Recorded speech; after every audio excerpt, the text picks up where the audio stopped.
वो गरीब को जो है नचा रहा है। वो 1 करोड़ रंगदारी समझिए तो हमसे मांग रहा है। 1 करोड़ रुपए का डिमांड है। वो हमको बार बार मैसेज करवाते हैं कि 1 करोड़ रुपया दीजिएगा तभी आपका अस्पताल वहाँ बनने देंगे, नहीं तो आपका अस्पताल वहाँ नहीं बनने देंगे। बार बार हमारे मजदूर को प्रशासन आके डंडा दिखाते हैं, परेशान करते हैं। मैं 2.5 साल से परेशान हूँ। नमस्कार, आप देखना शुरू कर चुके हैं लाइव फुटेज को। मेरा नाम अभिषेक है। बिहार के पूर्णिया से एक बड़ी खबर सामने आई है। आपको बता दें कि बिहार के पूर्णिया में बीजेपी की नेत्री नूतन गुप्ता और उनके पति को धमकाया गया है।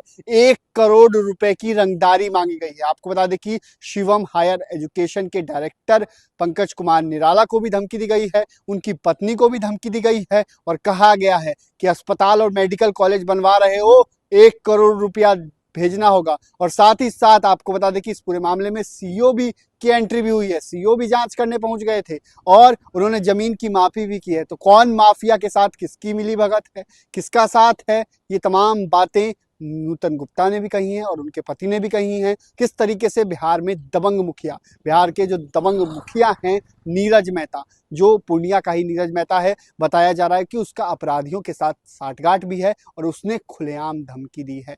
1 करोड़ रुपया दो, नहीं तो अस्पताल नहीं बनने देंगे, मेडिकल कॉलेज नहीं बनने देंगे। क्या कुछ कह रही है बीजेपी की नेत्री नूतन गुप्ता और साथ ही साथ उनके पति, पहले आप वो सुनिए। दी गई थी जी नहीं, कल रविवार होने के कारण हमें कोई सूचना प्राप्त नहीं हुआ। 10:30 बजे रात में हमारे यहाँ सीओ साहब आए थे, तो हमें लगा कि इसी तरह से आए हुए हैं, चाय पानी हम करवाएं, लेकिन इस तरह का जानकारी पहले वो नहीं दिए। बाद में जब उनसे हम प्रेशर देके पूछे कि सर इतना रात में और 10 गाड़ी प्रशासन के साथ आ गए थे, तो मुझे संकोच हुआ। मैं पूछी तो उन्होंने बोला कि जमीन का नापी करवाना है मैडम। तो मैं बोली कि किनके आदेश पे आप ऐसा बोल रहे, तो उन्होंने बोला डीएम अंशुल कुमार सर का नाम लिए कि डीएम साहब के आदेश पे। फिर उन्होंने हमें कोई नोटिस नहीं दिया। यदि देते तो उनके पास रिसीविंग होता। और आज देखिए कि अब इतना टाइम होने के बाद अभी अमीन आए हुए हैं यहाँ नापी करने के लिए। उनके पास जो आदेश है उसमें ना कोई सिग्नेचर है, ना मोहर है और ना कोई तिथि है। तो मैं उसमें बताया जा रहा है कि 1 तारीख को इशू किया गया है, जो एक रविवार का दिन था। उस दिन कार्यालय बंद रहता है। जी, तो आप लोग तो खुद ही लोकतंत्र के चौथे स्तंभ है, मैं क्या बोलूं। अच्छा, आप लोग खुद समझिए। एक पक्ष है ललित कुमार, अभी वो कह रहे थे कि इसमें मेरा भी जमीन है और हम टाइटल लड़ रहे हैं, इसका क्या? देखिए, हम जो जमीन लिए हैं प्रणय चौधरी और सरिता चौधरी जी से लिए हैं, 7 एकड़ 11 डिसमिल पे जाली टाइटल चल रहा है, जिसमें 3 बटेदार हमें लिख चुके हैं हमारे पक्ष में। एक गोकुलपुर का मुखिया है नीरज मेहता, वो जो है ललित कुमार को बिचौलिया बना के रख दिया। वो गरीब को जो है नचा रहा है। वो 1 करोड़ रंगदारी समझिए तो हमसे मांग रहा है। 1 करोड़ रुपए का डिमांड है। वो हमको बार बार मैसेज करवाते हैं कि 1 करोड़ रुपया दीजिएगा तभी आपका अस्पताल वहाँ बनने देंगे, नहीं तो आपका अस्पताल वहाँ नहीं बनने देंगे। बार बार हमारे मजदूर को प्रशासन आके डंडा दिखाते हैं, परेशान करते हैं। मैं 2.5 साल से परेशान हूँ। मैं आप लोगों से भी ये अनुरोध करती हूँ, हम चंदन देव जो श्रीदेव फैक्ट्री के ऑनर हैं, उनसे ये जमीन लिए हैं। 18 एकड़ का हमारा जमीन है और काम 18 एकड़ वाले एरिया में भी करते हैं। तो ये ललित कुमार हमको नीरज मेहता के बात में आकर, बम ठाकुर के बात में आकर परेशान करता है। हमारे वर्तमान मुखिया बम मेहता जी हैं, जिनसे कोई गिला शिकवा उन्हें नहीं। यदि ऐसा रहता तो हमारे जो अभी वर्तमान मुखिया है वो भी हमें सूचना करते।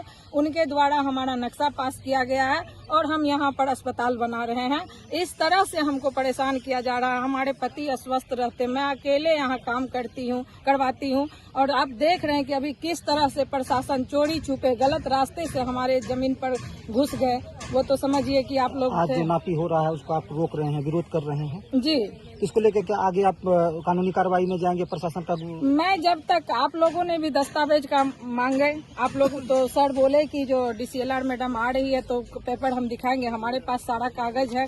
उनके पास यदि न्यायालय का आदेश है ललित कुमार के पास, तो हम ये जमीन छोड़ने के लिए तैयार है। और यदि बगैर दस्तावेज का हमको परेशान किया जा रहा है तो आप लोग से हम हाथ जोड़कर विनती करते हैं कि हमारा उचित फैसला करवा दीजिए, ताकि हम सही समय यहाँ अस्पताल बनाकर अपने समाज का काम कर सके। Director Shivam higher education foundation, Patel nursing college, Nutan Kumari. मामला यही है, जो रविवार को हम बाहर थे और हमारी पत्नी 10:30 पौने 11 बजे रात में फोन की हमको। जो सीओ साहब 4 गाड़ी फोर्स लेके, हमारा मेडिकल कॉलेज का निर्माण बनियापट्टी में चल रहा है, तो मैडम गई थी शाम में रात में देखने के लिए लेबर मिस्त्री को कोई दिक्कत नहीं ना है। वो अपना काम संबंधित गई थी। डायरेक्टर है कॉलेज की, शिवम हायर एजुकेशन फाउंडेशन की, मेरी मैडम डायरेक्टर है, मेरी पत्नी नूतन कुमारी नाम है उनका। वो गई थी देखने के लिए, तो सीओ साहब 4 गाड़ी से रविवार के 10:30 बजे रात में वो पहुंच गए। तो हम अपनी पत्नी को फोन किए, जो बात कराइए सीओ साहब से, काहे गए हैं वहाँ। हमारी पत्नी बोली जो लीजिए सर हमारे साहब से बात कीजिए। हम बात किए उनसे, क्या आफत पड़ गया सर जो आप 10:30 बजे रात में ये 4 गाड़ी फोर्स लेके अभी इतना रात में वहाँ पहुँचे हैं। तो सीओ साहब बोले नहीं नहीं, जो है नापी संबंधित कुछ मामला है, कल नापी होना है। तो हम बोले नापी कल होना है, तो आप तो हमको अभी तक जो है हम लोग को तो ये सूचना नहीं किए हैं आप, तो कल नापी होगा तो कल आप पहले सूचना करके ना आइएगा। अब 10:30 बजे रात में तो नापी नहीं होगा। तो हम बोले ठीक है, हम डीएम साहब से बात करेंगे। अगर आप बोला डीएम साहब के आदेश से है, तो हम बोले ठीक है, हम डीएम साहब से बात कर लेंगे, आप अभी जाइए। सुबह में 9-10 बजे मेरे दीवार पे नापी का, वहाँ पे जहाँ काम चल रहा है, 7 एकड़, वहाँ 18 एकड़ जमीन है मेरा, 7 एकड़ 11 डिसमिल में के लिए वो साटा हुआ था। सुरेंद्र प्रसाद महतो के जो है मेरा जमीन का नापी करवाना था। जब हम बोले उसके पास तो कोई पेपर नहीं है, तो फिर भी नापी कराने के लिए वो लोग 50 फोर्स लेके आया था, जिसमें कि 30 लाठीधारी जेंट्स था, 20 महिला थी और 50 फोर्स लेके आया। तो हम समझे फोर्स का तो वहाँ उतना जरूरी नहीं, मेरी मैडम समझी, हम तो थे बाहर। तो मैडम बोली इसमें तो फोर्स का जरूरी नहीं, नापी है आप आइए। हम उस दिन सुबह में पहुंच गए थे, डीसीएलआर मैडम से हम मिले। बोले हाँ मैडम, मैडम बोली कि नापी करवा दे। बोले ठीक है, नापी भेज दीजिए, आप हो जाएगा। तो वहाँ गया तो देखते हैं पूरा फोर्स उर्स है। नापी कराने के लिए कोई वीडियो साहब मजिस्ट्रेट में थे, तो नापी कराने के लिए जो व्यक्ति आपको नापी के लिए दिया गया था, आवेदन जो दिए थे सुरेंद्र प्रसाद में, तो वो पेपर विहीन है, उसके पास तो पेपर है ना। तो वो लोग बार बार हम लोग से पेपर मांगता था, हम लोग क्यों अपना जमीन का पेपर देंगे। फिर जैसे तैसे वो लोग बोला, वीडियो साहब बोले हमको, जो हम हमारी पत्नी को बोले जो फॉर्स हम निकाल देते हैं बाहर सबको, अमीन खाली जाएगा नापी कर लेगा। हम लोग अमीन को जाके दे दिए नापी करने, और अमीन जहाँ पे चिन्हा लगाया, वहाँ के बाद हम डीसीएलआर मैडम को भी अपने से मिल के बोल दिए थे काम नहीं होगा जब तक 144 खत्म नहीं होगा। मेरा 18 एकड़ जमीन है, बाद बाकी जमीन में काम होगा। तो वहाँ का स्थायी एक नीरज मुखिया है, वो 1 साल से रंगदारी के लिए हम लोग को परेशान कर रहा है। वो कभी ललित महतो, कभी बम ठाकुर नाम का व्यक्ति है, कभी सुबोध महतो, ये सबको वहाँ पे भेज के विभिन्न प्रकार का हमको टॉर्चर किया जा रहा है। थाना से जब छोटा बाबू आते हैं तो वो फोन लगा के कहते हैं ये नीरज मुखिया से बात कर लीजिए, जो नीरज मुखिया लाइन पे है। तो रंगदारी का इस तरह से प्रकाष्ठा पे हमसे रंगदारी मांगा जा रहा है। रंगदारी नहीं देने के कारण विभिन्न तरह का केस मुकदमा में हमको पर रंगदारी का केस, कभी कुछ तो कभी कुछ, ये फंसाने का काम पूर्णिया का प्रशासन कर रहा है। और पूर्णिया का प्रशासन क्यों कर रहा है, किसके दबाव में कर रहा है, ये अभी तक हम लोग को समझ में नहीं आ रहा है। हम लोग भी प्रतिष्ठित व्यक्ति है, मेरा 2 कॉलेज नर्सिंग का ऑलरेडी पहले से चल रहा है, अभी मेडिकल कॉलेज बना। ऐसे में बिहार में कैसे उद्योग लगेगा।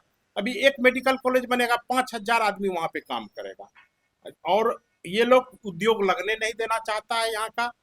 ये नीरज मुखिया है लोकल, वहाँ गोकुलपुर का नीरज मेहता नाम है वो, उस पर हम आवेदन, वो जो है इसमें पड़ा हुआ, आज भी थाना में बैठ के वो क्या कर रहा है, क्या साजिश कर रहा है पता नहीं। थाना में वहाँ बैठ जाता है, थाना में बैठ के वो साजिश करते रहता है, और वहाँ से थाना प्रभारी सबको वो चलाता है। तो इसमें हम उच्च स्तरीय जांच चाहते हैं डीएम साहब से। हमारे जो डीएम साहब है, हमारे जो एसपी मैडम है, आईजी साहब है, हम सभी से कहते हैं निष्पक्ष रूप से जांच कीजिए।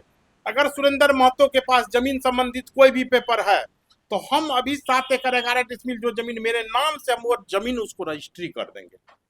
हम और बिना मतलब का हमसे रंगदारी नहीं मांगा जाए, इसके लिए प्रशासन ध्यान दे। और हमको अलग अलग तरह का जो विभिन्न तरह का मुकदमा में फंसाने का ये लोग काम कर रहा है, हमको, हमारी पत्नी को, इसके लिए प्रशासन देखे, इस तरह का काम नहीं हो। ये सारा मुखिया साजिश कर रहा है, और ये वो जो है नीरज मुखिया, वो पूरा साजिश कर रहा है किसी तरह से, विभिन्न तरह का केस मुकदमा करके ये लोग से पैसा हम लोग ले ले, मगर बार बार पैसा का डिमांड किया जा रहा है, हम लोग पैसा नहीं दे। हम लोग को शक है वो मरवा भी देगा हमको, हमारी पत्नी को भी मरवा देगा ये नीरज मुखिया। और हम सरकार से गुहार लगाते हैं हमारी सुरक्षा। हमको 2 बार पहले भी अटैक हुआ है उस रोड पे, मेरा ये दर्ज है, क्या नाम कहता है, सनहा दर्ज है थाना में, मधुबनी थाना में। और हमको पहले भी जो अटैक हुआ है वो नीरज मुखिया ही करा है, अभी हमको जानकारी में आ रहा है। और वो हम पहले से भी वहां थाना में हम लोग सनहा दर्ज किए हुए बिना नाम का, मगर अब पता चला जो नीरज मुखिया ही हमको मरवाने के लिए वो 2 बार हमको अटैक करवाया था। ठीक है, मधुबनी थाना में दर्ज है मामला, और ये डर है नीरज मुखिया हमारा परिवार को मरवा देगा। अब सरकार हमको कैसे बचाती है नहीं बचाती है ये आप लोग देखिए भैया।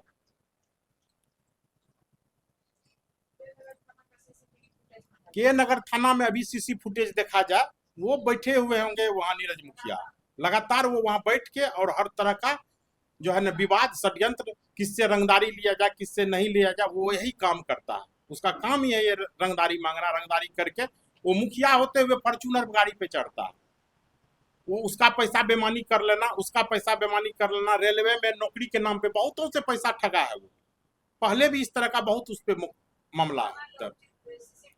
और थाना का हम एसपी मैडम से, डीआईजी साहब से अनुरोध करते हैं कि थाना का सीसी फुटेज देखा जाए, वो कितना बार थाना में कितना कितना देर आके बैठता है।